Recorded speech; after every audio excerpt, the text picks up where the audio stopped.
Okay, Changpeng, can you try it very quickly because we should get started?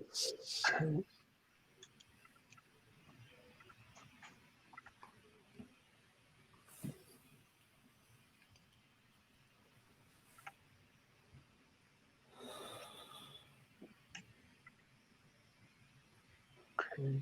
Maybe you can go first. All right, then yes, I think it's time to get started. I would like to welcome everyone to the Software Testing 12 session. We have 6 very interesting talks on various topics related to testing. And we will start with a talk given by Fabrizio Pastore on mutation analysis for cyber-physical systems, scalable solutions, and results in the space domain. Please go ahead, Fabrizio. You have 5 minutes.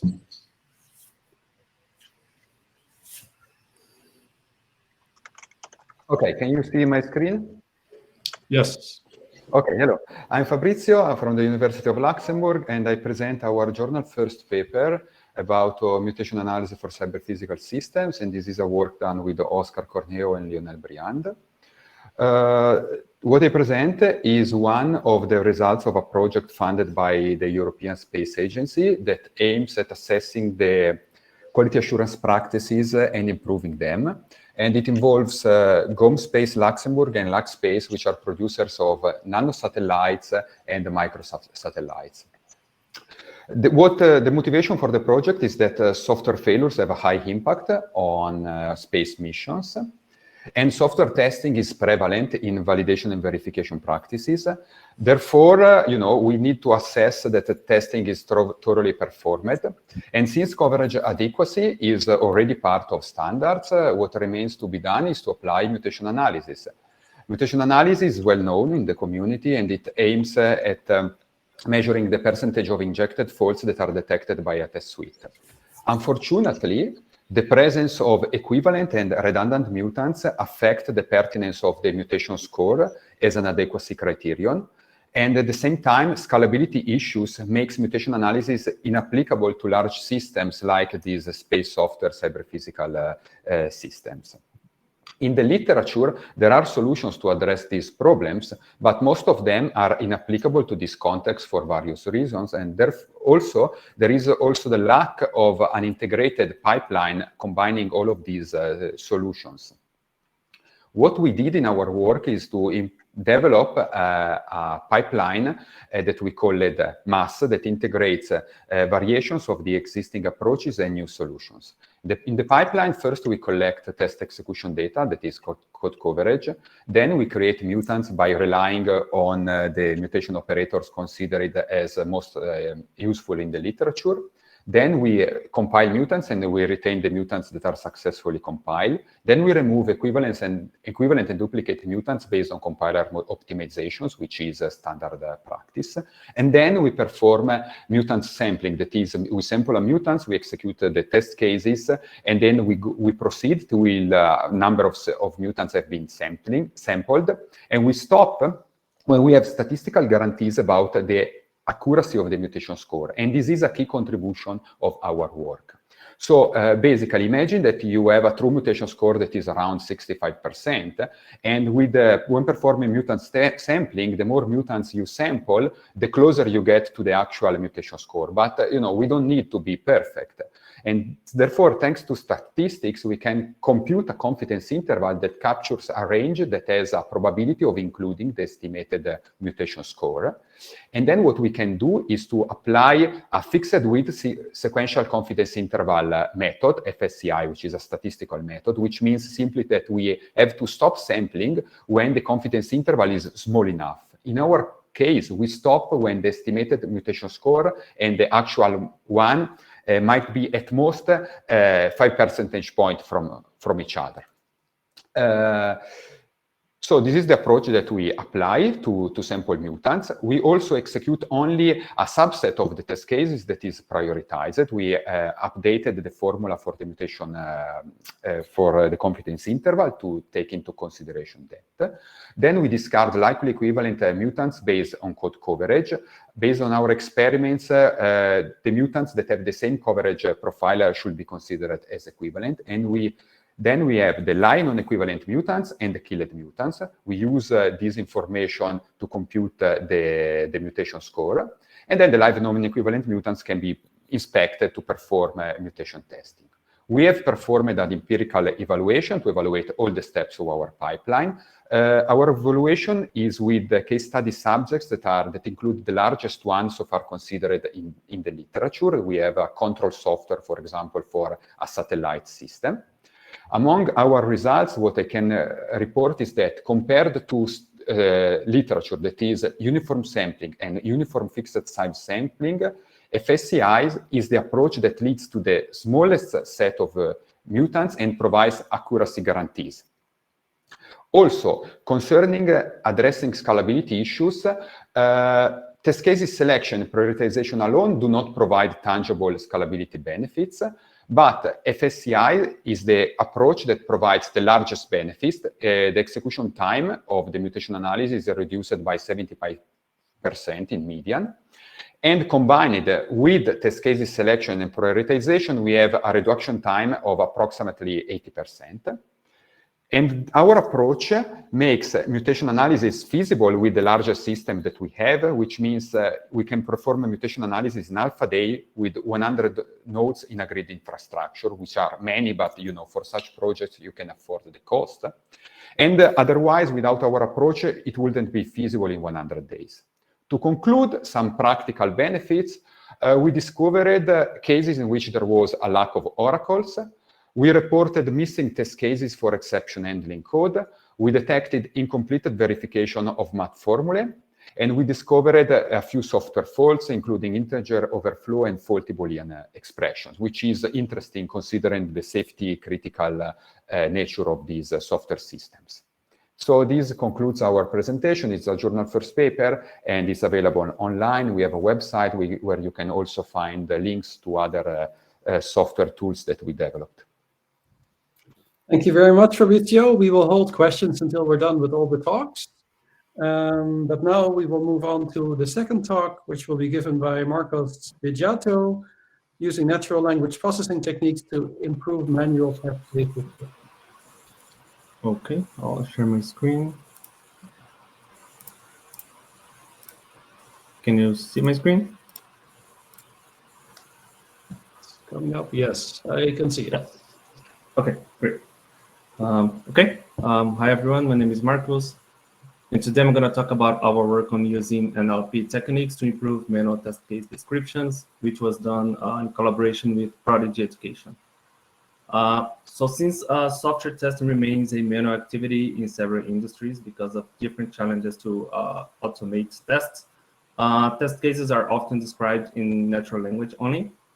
And here we have a typical example of a natural language test case. It might have a few fields, such as the name, like membership purchase, an objective, which is in this case to verify that the user can purchase a membership, and one or more steps, which are instructions that the tester must execute to achieve the goal. In this example, we have the first step, login with a non-member account, sign up for membership, and verify that the user is a member. So this is a typical example of a natural language test case that we use in our work. And those test cases are often defined by employees from different departments, such as from QA, different development teams. All of them might be simultaneously working on new test cases. And these ultimately might lead to problematic test case descriptions. For example, we can have ambiguous descriptions, incomplete test cases where steps might be missing, or even redundant test cases. And all of these problems might make the manual testing even more costly to companies. And having employees to manually go through all these new test cases manually is very time consuming, just becomes impractical. So in this work, we propose an automated framework that can provide feedback on how to improve those natural language test cases. The main component of our framework is the analysis component, which we use to build models to perform different types of analysis to improve test cases.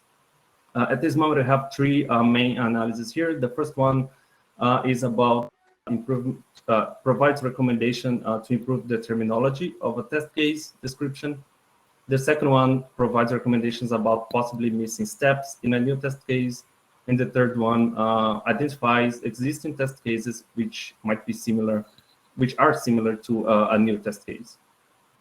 I'm going to go quickly through the modules. So the first one identifies words in a description of a new test case that could be replaced by more likely alternatives based on their usage in the previous existing test cases.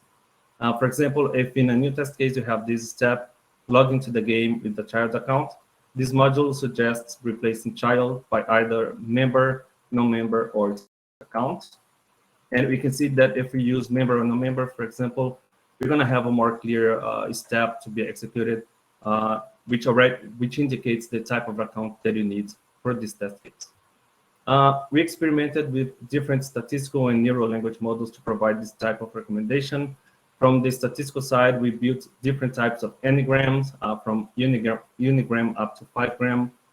And for the neural side, we built 3 different types of PERT-based language models. We also experimented with a combination of them, and we achieved better results by combining them. In practice, if you have a new test case, the way that we use this module is we go through each step at a time for a new test case, and for each step, we mask one word at a time. We select the appropriate language model based on a set of characteristics, which are described in the paper, and then we get the top K predictions for that word, and we suggest the most appropriate, more appropriated words if that's the case. For the second module, it recommends missing steps in a new test case based on how the steps appear together across the existing ones. We used frequent item set mining and association rules for this module. And basically, this is the type of rule that we build. If you have a new test case with these steps, log into the game, become a member, it suggests to add this go to the membership page step, which makes the whole test case more clear to be executed, basically. And finally, the third module identifies and retrieves existing test cases which are similar to the new test case.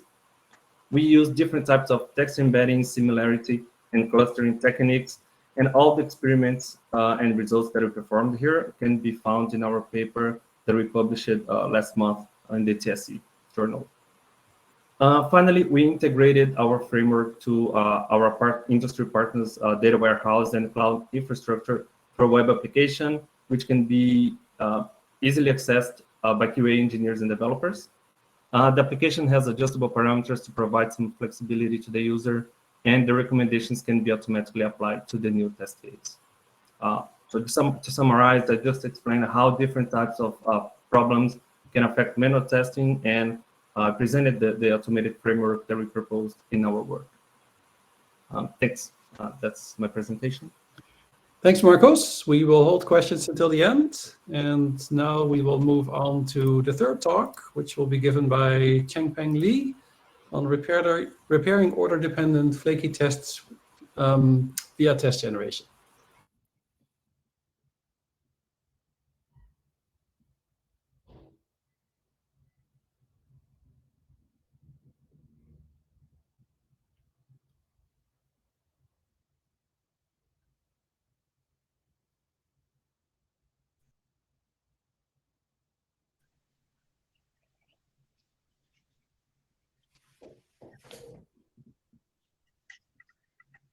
Okay. Hello everyone, my name is Changpeng Li. Today I want to present our paper, repairing order-dependent flag tests via test generation. Order-dependent flag tests passes in one test order called a passing order, and it fails in another order called a failing order. Test order is not guaranteed in Java unit tests, thus the test 1 rarely fails and misleads the developers about the correctness of their code. And for why test 1 fails when run after test 2 is because they have some shared state. Test 2 modifies part of the state that test 1 depends on to pass. We refer to shared state to be the pollution, and test 2 to be the polluter, and test 1 is the victim. There are a couple of types of shared states. Among these shared states, static fields are found to be the most common type of shared states in Java code in prior work. Thus, we focus on static fields in our work. We propose OD repair is an approach to generate patches for order-dependent flag tests. ODRepair firstly identifies the polluted shared states and then searches for potential reset methods that can be used to interact with the polluted state. Then it uses automatic test generation tool to produce a test that uses the reset method to reset the shared state. ODRepair takes the victim and the corresponding failing order as the input and passes them to debugger and the generator to generate the final patches to make the victim pass. Let's firstly talk about the debugger. The high-level idea of the debugger is to find the field. We want to capture the state right before the victim in both the passing order and the failing order, and then fed the polluted static field. When capturing the state during the failing order, we will capture all the static fields in the loaded classes after running the polluter in the failing order and serialize them into XML files. When capturing the state during the passing order, we cannot do it in the same way, because if the victim is the first test to run, the classes that the victim depends on has not been loaded yet, because Java uses lazy class loading. Thus, we propose a new passing order to run the victim twice. We still capture all the static fields in the loaded classes and then serialize them into XML file. When obtaining the XML file for each of the static fields, we will make a difference between the XML file of them. If they are different, we will investigate them more and output them as different fields. After obtaining the different fields, then we will deserialize the XML file of the different fields and loading the state after running the polluter and before running the victim in the failing order. If it can make the victim pass, we will output these different fields as the polluted static field. And then we will focus on the generator. The generator has three main components: reset finder, test generator, and ifix flag keys. The reset finder will search for the reset methods that can interact with the polluted static fields. The test generator will use the reset method to generate some tests which contain some method call sequences that use the reset methods. And ifix flag keys will use the generated test to put them between the victim and the polluter to minimize them and generate the final patches to make the victim pass. As for the evaluation of the debugger can successfully identify the polluted static fields for 181 order-dependent flag tests out of 327 order-dependent flag tests. As for the evaluation of the generator for ODRepair, it can generate patches for 141 order-dependent flag tests out of 181 order-dependent flag tests, which the debugger can find polluted static fields. And the baseline ifix flag keys can generate patches for 135 order-dependent flag tests. To conclude my presentation, ODRepair can identify some polluted static fields and generate patches for them. Compared with ifix flag keys, ODRepair can generate patches for 24 order-dependent flag tests, which ifix flag keys cannot generate a patch.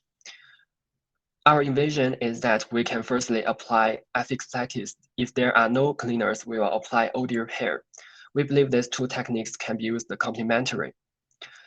You can check our code and script at this link. Feel free to email me if you have any questions. Thank you very much. Thank you, Changpeng. We will hold questions until the end.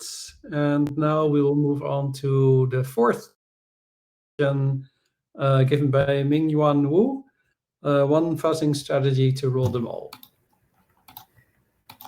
Thank you. Tyler, can you see my screen now? Can anybody see my screen now?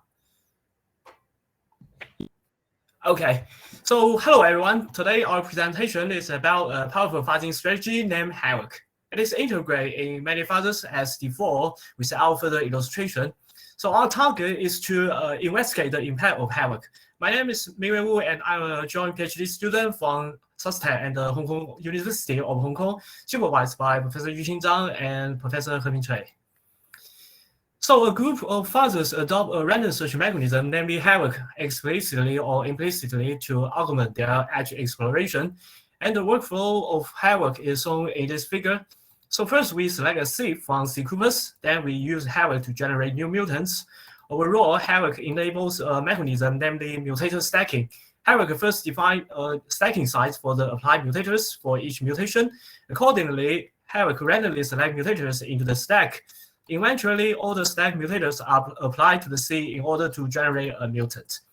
Note that generally Havoc enables two types of mutators, chunk mutators and unit mutators. We will introduce their detail later. And if a mutant explores new edges, it will add it into the C-Corpus for further mutation, otherwise it will be discarded. So for mutator stacking, it randomly applies multiple mutators from a finite mutator set to a given seed. For example, we have a seed here, then we apply unit mutators to it, then we apply the chunk mutators to it. And after combining the mutators, we generate a new mutant. So mutators defined by Havoc can be categorized into two types. The first type is unit mutators. Unit mutators mutate a single bit, byte, or word. And chunk mutators is to mutate undetermined number or consecutive bytes. And Havoc is integrated in the fathers in two manners. The first one is sequential manner. It runs the major fuzzying strategy first, then runs the Havoc fuzzying strategy second.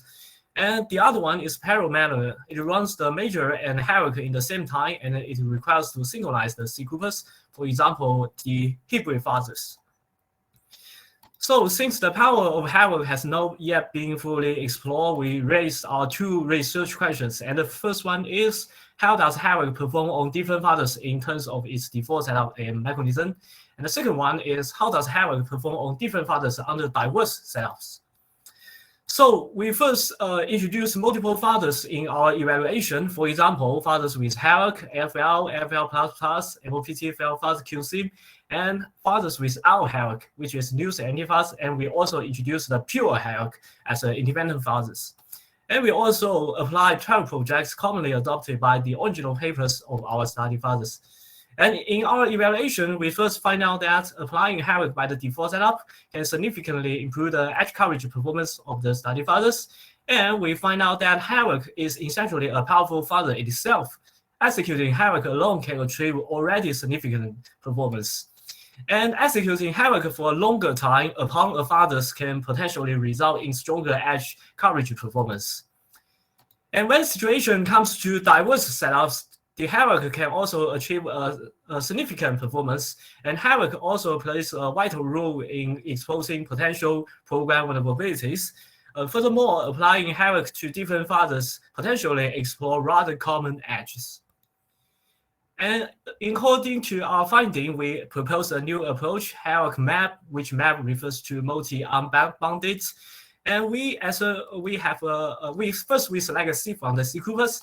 Then we use a stacking size level banding machine, enables 7 arms, which each arm is designed corresponding to a stacking size choice. And after that, we selecting enables 2 arms representing chunk mutators and unit mutators. And we deciding the stacking size. Then we deciding which type of mutator to fill in the stack each time. Then we also generate the mutants and to run it on the target program and update the bandits by the coverage information. If we find edge, if we don't find any edge, it will be discarded. If we find anything, it will be updated to the C-Corpus. And we can see the evaluation result is rather promising. We can see we outperform the original Havoc by 11.1%, and we outperform the QSIM by 9% after we executing Havoc map in 3 threads in parallel. So here is our contribution. We have an extensive study. We studied the performance impact by applying Havoc to a set of study fathers on real benchmark. And we find that applying Havoc can substantially improve the edge coverage and crash detection for all the study fathers. And we also have a technical improvement which significantly outperform the existing fathers. And we also have some political guidance which we highly recommend future research to investigate more powerful technique for combining Havoc, concurrent execution, and learning-based fuzzing. Thank you. That will be all. Thank you very much, Mingwan. We will hold questions until the end. So now we will move on to talk number 5, which will be given by Hoang Lan Nguyen. Title is BDiff, Integrating Behavioral Diversity into Generator-Based Projects. Yes, so we try sharing the screen.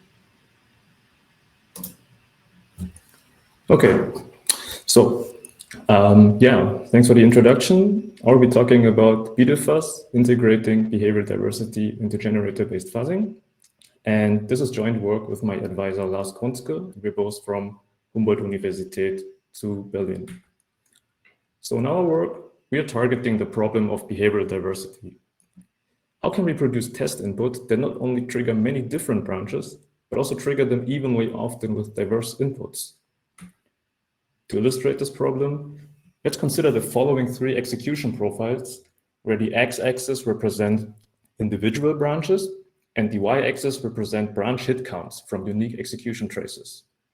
The different profiles could correspond, for example, to individual fuzz campaigns from different fuzzers, or they could also be the result of the same test suite executed on subsequent versions of the same system. And what we can see is that while all execution profiles have the same branch coverage, the branch hit count distribution becomes increasingly uneven from left to right, or less diverse. This can be problematic because a high unevenness could indicate that most of the testing budget is wasted, exercising these same uninteresting behaviors over and over again, instead of distributed over all branches in order to increase the confidence in the overall correctness of the system under test, and not only of specific behaviors. Our approach, BDFuzz, addresses this problem by leveraging a particular way to produce test inputs, namely imperative generators, which depend on a sequence of decision parameters to produce structured test inputs, which could, for example, be binary trees, as in this slide, but it could also be files like in XML format or JavaScript files. And our key insight is that by analyzing the internal structure of these generators, we can classify these decision parameters into 2 types. First, we have structural decision parameters, which influence the structural properties of the input. So in this example, like the number of nodes in this binary tree. Or we also have value decision parameters, which correspond to attributes or fields in the input, like node values. And based on this insight, by controlling either type of parameters only, we can perform more fine-grained and controlled mutations in the input space. So on the one hand, by mutating the structural parameters, we can perform structure-changing mutations in the input. So in this binary tree example, this would correspond to mutating the shape of the binary tree. On the other hand, by mutating the value decision parameters, we can perform structure-preserving mutations in the input. So here again, this would correspond to mutating node values only, but keeping the shape of the binary tree intact. BDFuzz utilizes these 2 types of mutations in the following way. First, it searches for interesting input structures in the space of semantically valid inputs through structure-changing mutations, and then it performs structure-preserving mutations in order to diversely test particular behaviors.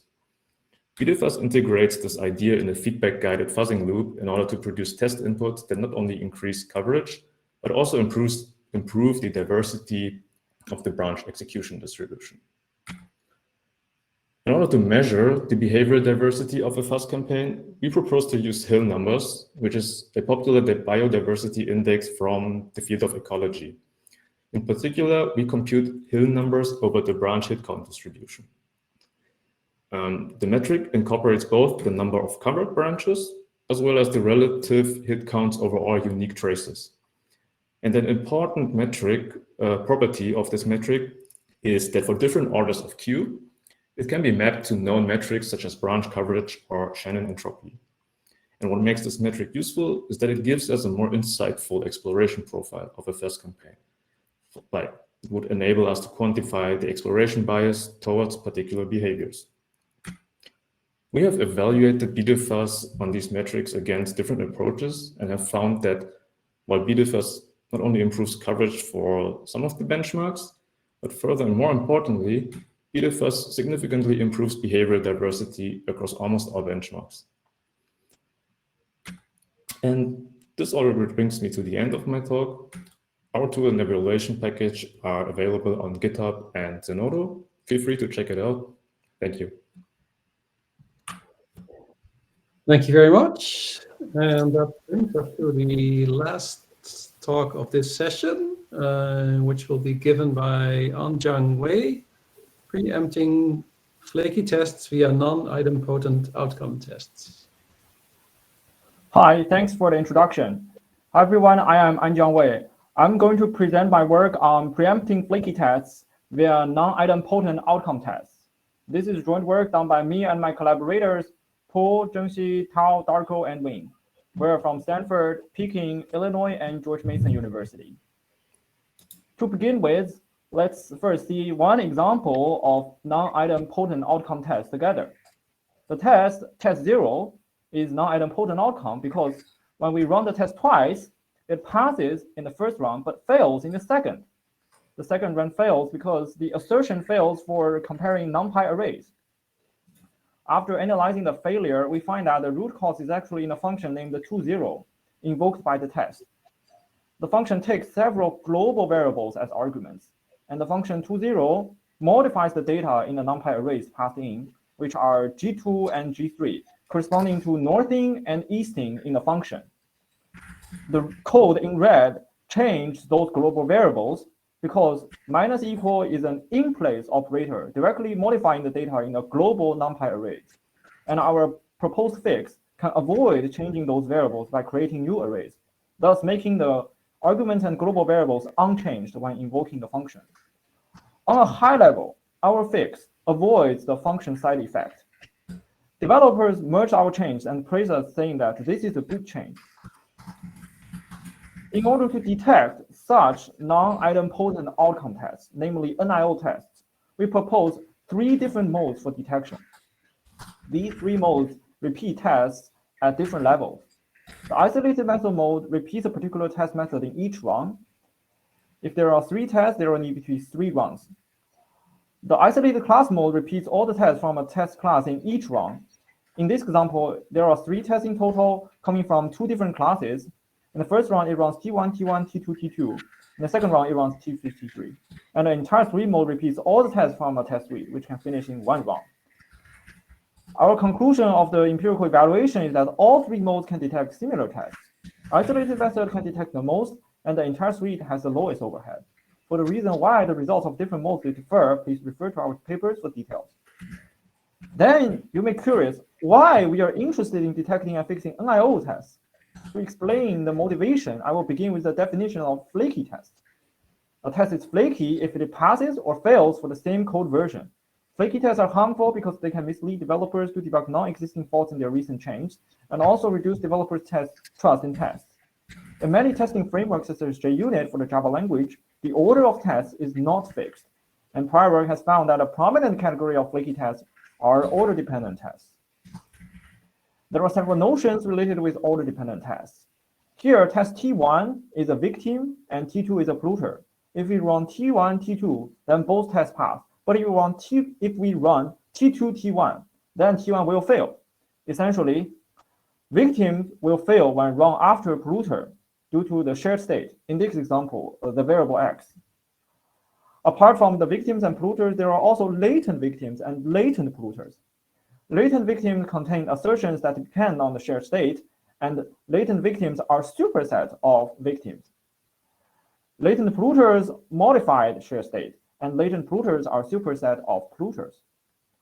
A latent victim and latent polluters are latent flaky tests, which means that they are not manifest flaky tests yet, but because they need to have another test to form a polluter-victim pair. Let's then take a look at the example test T5. T5 is NIO, because when running T5 twice, it passes in the first round but fails in the second. Basically, an NIO test self-pollutes the state that its own assertions depend on. So it is both a latent polluter and a latent victim at the same time. Prior work has proposed techniques to detect latent polluters and latent victims to preempt flaky tests, but with high false positive rates. And they did not evaluate whether developers actually care about latent flaky tests. In this work, we propose that NIOs are much more worth fixing because they are both latent victims and latent polluters at the same time, much easier to detect with no false positives. Moreover, developers are generally very positive about fixing NIO tests.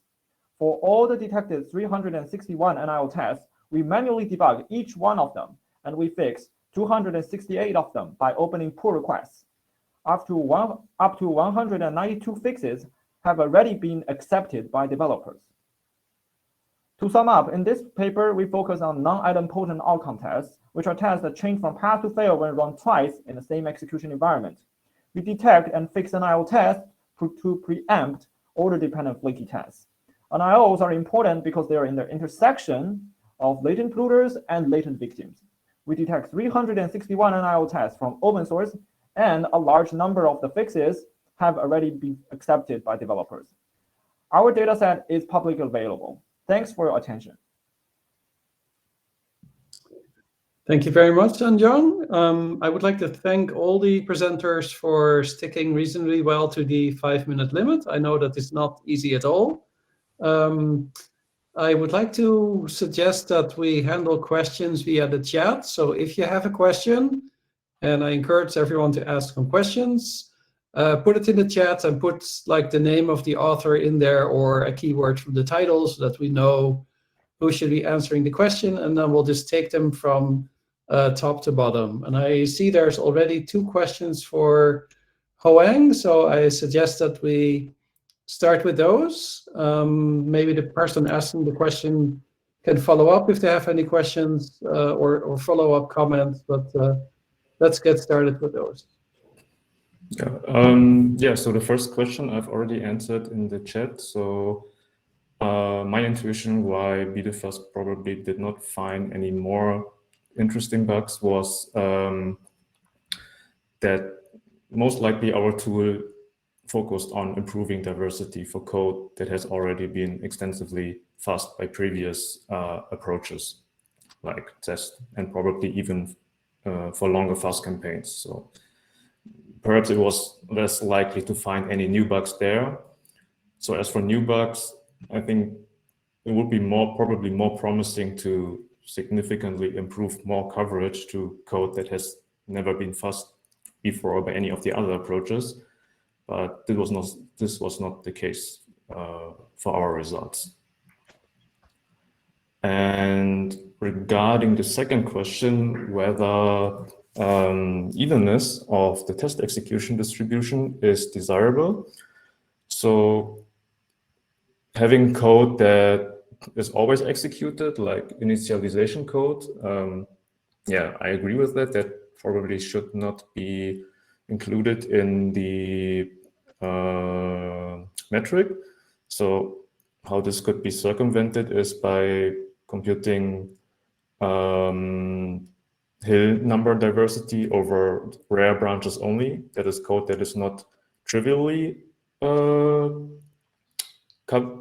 executed.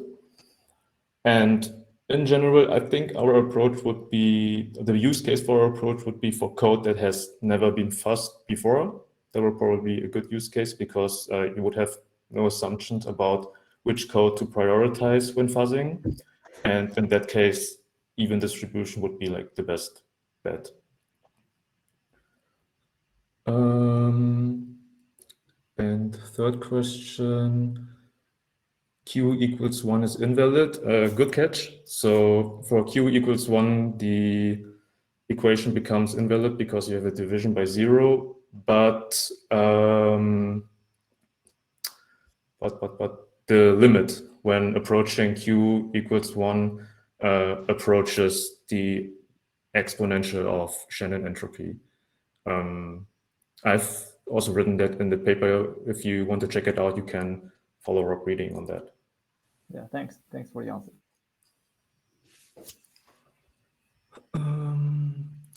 Okay, another question. AFL already includes a bucketing to determine if coverage of a branch is different enough. How does your Hill number formula relate to that? I think for our Hill number computation, we do not use bucketing. So for a trace, if it is covered a branch, then we increase the hit counts doesn't matter if it significantly increases the hit counts or anything else. So we don't make use of the bucketing heuristic. Okay, next question, Jonathan Bell. What are your longer term plans for the tool? I noticed in GitHub doesn't have any shared history with JQF. I'm interested with all things. Sure. I'm currently working on making it more usable and extensible. So I'm hoping to improve documentation and also your suggestion for shared history with JQF. So right now I'm in the process of merging the new JQF version 2.0 with the new coverage instrumentation, which I've already observed to have improved the performance of BDFUS, because one of our main limitations was the overhead of the coverage instrumentation. So definitely want to work on that too. Yeah, so you should expect some more commits in the near future.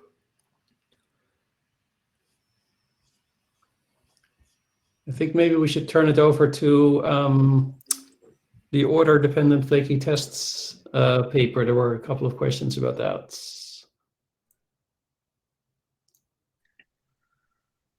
And for that question, I think when the victim runs twice and doesn't put itself, will be fine. And it really actually happens in 33 out of 327 victims in our evaluation. But if the victim proves itself, namely it's an IO test, we will firstly load all the classes that the victim depends on needed. Then we will serialize them before running the victim, and after we forcefully loaded all the classes.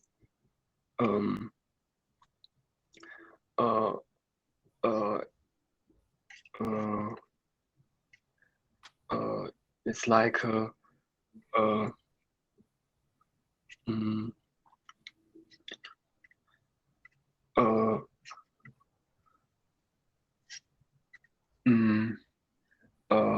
if the victim runs twice, load all the classes after running the victim once, and at this point, all the classes that victim depends on has been loaded.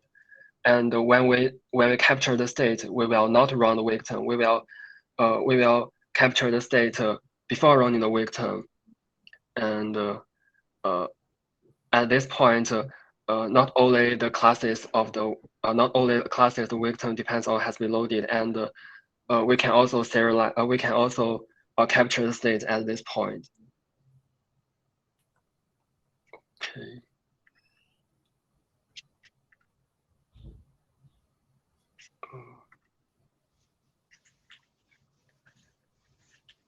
Do you have other questions?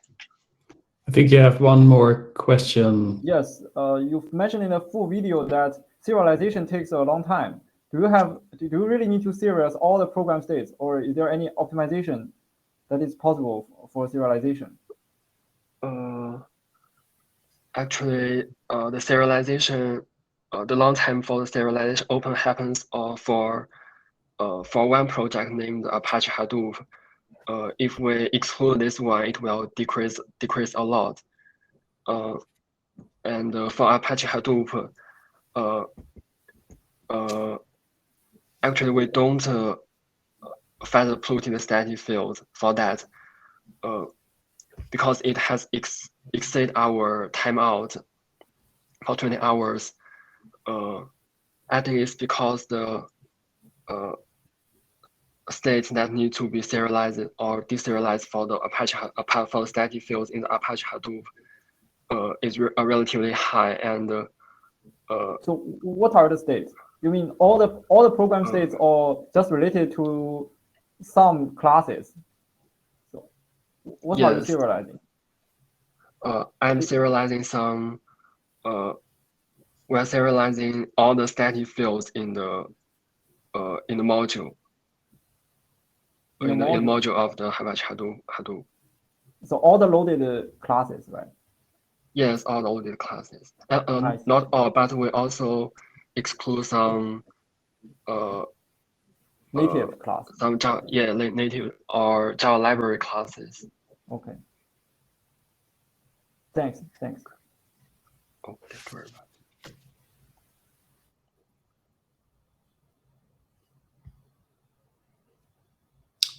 There's another question on BDiff. Maybe we can take that one next. I think it's by Stefan.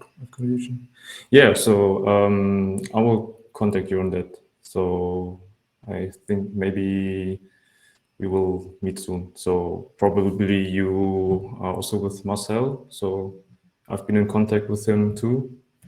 So, okay. And there's a question from Marcos.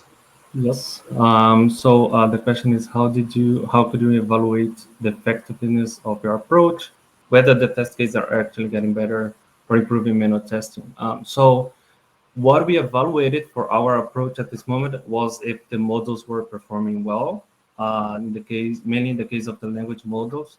So we could evaluate using Perplexity and other metrics to understand if they could use the knowledge of the existing test case to actually improve any new test case and help the test suite to become more consistent and standardized. But we didn't, at this moment, do any evaluation directly with the testers to understand how they were perceiving the improvement. So the benefits that we have right now is to have a more consistent test suite description of test cases, which reduces the ambiguity to execute tests or make it suitable for automation, as to have prior work indicated the needed for a more consistent test suite if you want to use further NLP techniques or build autonomous agents. But we haven't evaluated with the testers, with the developers and QA at this moment to get their perception of the improvement. I think that's it. Yeah, are there any other questions for one of our authors? Yes, I have a question for Mingyuan Wu. So you mentioned in the future work that you want to combine Havoc with learning-based fuzzing, but actually you have already done experiments to combine MT-fuzz with Havoc. So I think MT-fuzz is a learning-based fuzzer, right? And yes, you're right. Can you explain more about your future work? Also, I don't know, how can you combine Havoc with concurrent execution? Can you explain more? Okay. In the hybrid fuzzers, for example, QSIM, it already integrates the Havoc in their implementation, and that is to say, it activates the master slave model for FL, and FL will activate an independent Havoc together. And by combining the Havoc, QSIM will synchronize. It will synchronize the C corpus generated from FL Havoc and the C generated by itself by the concurrent execution engine of QSIM itself. So in our evaluation, we find out that the hybrid fuzzers tends to find some edges that Havoc and FL are not able to find. For example, in JoyHat, it has a branch judgment for whether it is equal to EX if, and this branch Havoc and FL are failed to get into it, while the concurrent execution engines done a better job. So regarding to why we want to combine the concurrent execution engine and Havoc, to our best of knowledge, the Havoc has a great ability to widen your searching. It can go to every corner of the program very, very efficiently.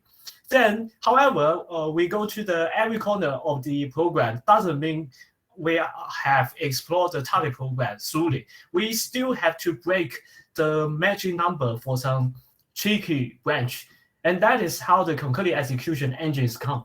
So for regarding to learning-based fuzzing, because we have experiment, we have our evaluation, and we find out that the news anti-fuzz tends to find some edges that other fuzzers are not able to find, including Havoc.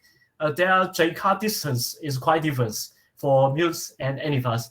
And as you mentioned in my and other work about the news identifiers, it already integrating HAWK. Actually, we have made a slight change of HAWK in their implementation, which we're using the gradient information to score the segments, which is split by the originalcy. Then we're combining with selecting each segment. We're selecting each segment to uniformly selecting the mutator and stacking size together to proceed the fighting process. While in this paper, we using the banding machine to choosing the stacking size and the unique the mutator type, which is unique mutator or chunk mutators. And I think we can combine both work maybe in our extension version. Yes, thank you. Yeah, thanks for the great answer. Thanks. Thank you.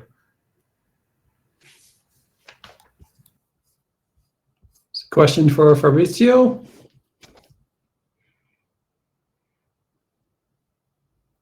You're on mute, Fabrizio. Wasn't my system. So thanks, Marco. We sample from the programs shortly, not from the mutation operators. We sample from the whole list of mutated programs generated, and it is not stratified. And in the paper, we compare between non-stratified sampling and stratified sampling. But for the FS, not stratified.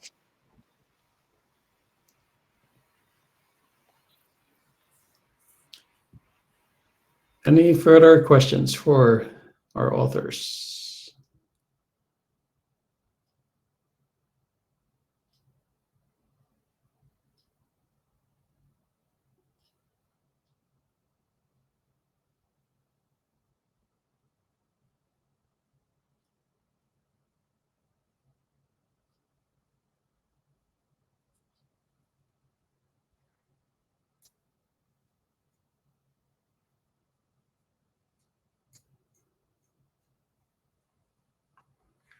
And there's another question for you, Ming-Wan.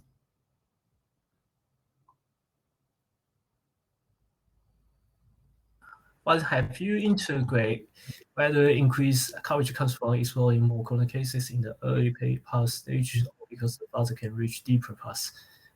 Oh yes, in this problem we analyze one of our benchmark for JHAT, and because in this benchmark the HAWK tend to perform much worse than other benchmark.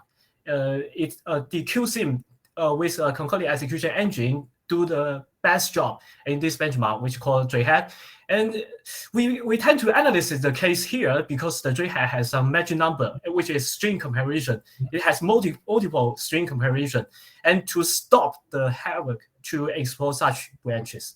So we make a conclusion that we have to combine some more advanced technology to advance the fuzzing process because the HAWK is also HAWK is more powerful. But if your program has many some magic branching behaviors, for example, you have to combine the strings. Maybe you do it with Requiem or the some concurrent execution engine base fuzzer can do a better job. Since already the hybrid fuzzers are integrating HAWK into their implementation, I think they have already doing something to solve this problem. Yes, thank you.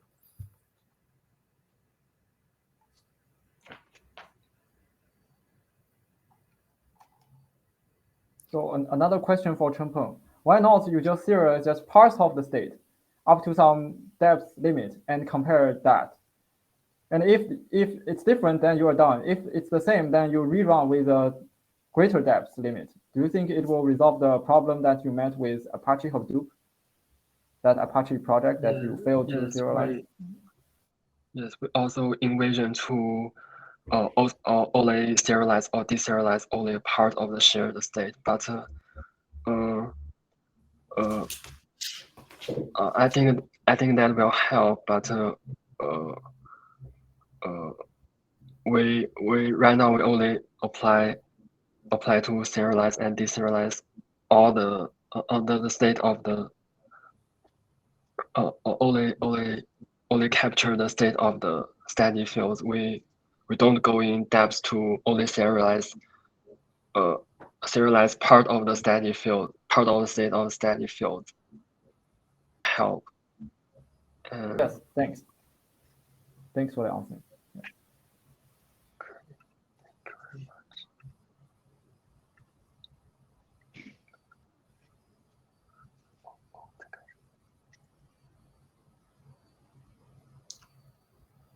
We have a few minutes left, folks. If there's any more questions, now is the time.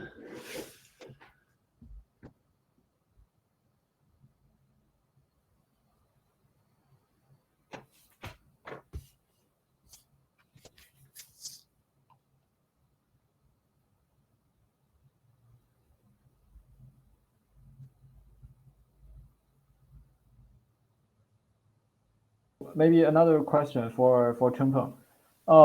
You mentioned in the full video that you use Rendup to randomly generate tests, right? How can you Yes. extract and provide meaningful information for Rendup? For example, those literals, and so how does Rendup know how to generate random tests? So what information you provide to Rendup? We provide the lateral files which we mine from the code base. It's done some. It can serve as the inputs for the reset methods, and we also provide some helper method like a helper method which can access the static fields. If we firstly access the, if we firstly use some helper method to access the static fields, then we can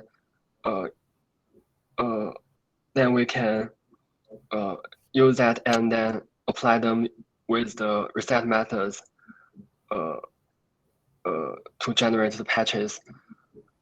In all, we provide the lateral files which provide the input to the Rendup and the reset methods and the helper method that access the static fields, and we also provide some time limit. Just a quick question: How can you create helper methods? Is it designed by expert or it's automatically generated?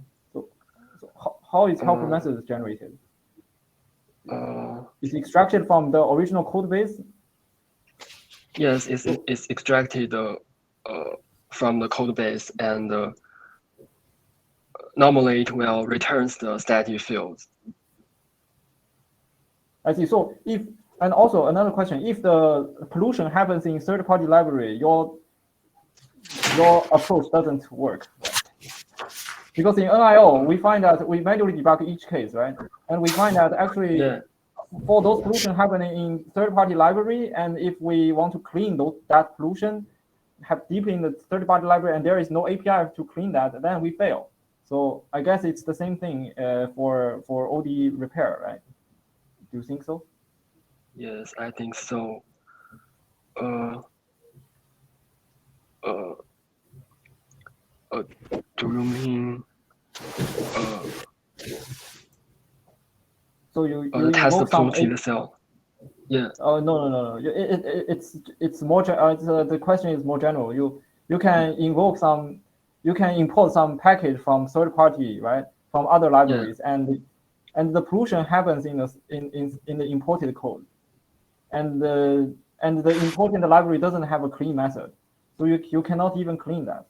So I think this is a very challenging question, and currently I myself don't have a solution myself because I debug many tests manually, but I cannot figure that out. So it's interesting for you to think about it. So I'm not sure whether you've met that kind of problem in your evaluation. Yes, we encounter some pollution from some Java, some system props, and we simply identify the polluted static field as the property, Java system props. But if there are any other pollution from Java Java standard library, we will not handle that. I think it still happens. I think. I see. Thanks for the confirmation. Just a final question for Fabrizio in the chat.